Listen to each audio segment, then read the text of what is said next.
അർഹതപ്പെട്ടവരുടെ ആനുകൂല്യങ്ങൾ നിഷേധിക്കുന്ന നിലപാടാണ് സർക്കാർ കോടതിയിൽ സ്വീകരിക്കുന്നതെന്ന് വിശ്വാസ് പ്രസിഡന്റ് അഡ്വക്കേറ്റ് പ്രേംനാഥ്. ഭിന്നശേഷിക്കാരായവരുടെ ആരോഗ്യ സംരക്ഷണവും പുനരധിവാസവും സർക്കാരിന്റെ പൂർണ്ണ ചുമതലയാണെന്നും അഡ്വക്കേറ്റ് പ്രേംനാഥ്.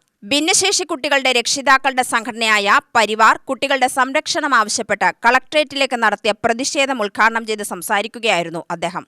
തുമ്മൽ വന്നാൽ പോലും ചികിത്സ തേടി അമേരിക്കയിലേക്കും മറ്റു വിദേശ രാജ്യങ്ങളിലേക്കും പോകുന്ന ഭരണാധികാരികളാണ് പൂർണ്ണസമയം പരിചരണം ആവശ്യമായി വരുന്ന ഭിന്നശേഷി കുട്ടികളോടും കുടുംബത്തോടും അനീതി കാണിക്കുന്നത്. ഭിന്നശേഷിക്കാരുടെ സംരക്ഷണ നിയമം ഉറപ്പുതരുന്നതാണ് ലഭിച്ചുകൊണ്ടിരുന്ന ആനുകൂല്യങ്ങൾ നൽകാതിരിക്കൽ നിയമലംഘനമാണ്. പരിഗണനയും സംരക്ഷണവും വേണ്ടവരെ തടയുന്ന സർക്കാർ മനസാക്ഷി കുത്തില്ലാതെയാണ് പ്രവർത്തിക്കുന്നത്. ഭിന്നശേഷിക്കാരായ കുട്ടികളോട് കാണിക്കുന്ന സർക്കാർ അനീതി കോടതി അലക്ഷ്യമാണ്. ഒറ്റയ്ക്കും കൂട്ടായും നവകേരള സദസ്സിലും നൽകിയ പരാതികൾ ചവറ്റുകുട്ടയിലാവാൻ കാരണം സമൂഹത്തോട് സർക്കാരിന് കടപ്പാടില്ലെന്നതിന്റെ തെളിവാണ്. ആനുകൂല്യങ്ങൾ കാലോചിതമായി പരിഷ്കരിക്കുക, മുടങ്ങിക്കിടക്കുന്ന ആനുകൂല്യങ്ങൾ പുനഃസ്ഥാപിക്കുക, വിദ്യാഭ്യാസം, ആരോഗ്യം എന്നിവ ഉറപ്പുവരുത്തുക തുടങ്ങിയ ആവശ്യങ്ങൾ ഉന്നയിച്ചായിരുന്നു പരിവാർ പ്രതിഷേധം നടത്തിയത്.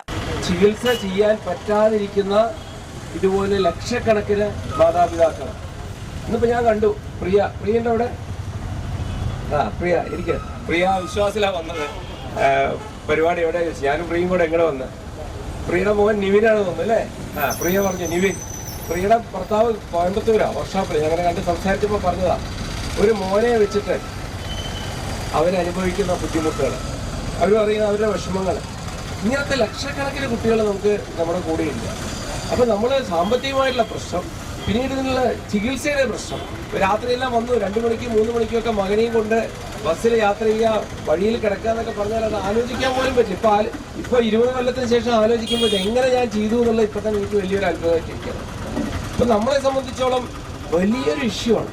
ഇവിടെ പറഞ്ഞു ഈ കുട്ടികളെ അവർക്ക് വേണ്ട സൗകര്യങ്ങളില്ലെങ്കിൽ എങ്ങനെ അവരെ കൈകാര്യം ചെയ്യാൻ പറ്റും, എങ്ങനെ ചെയ്യാം?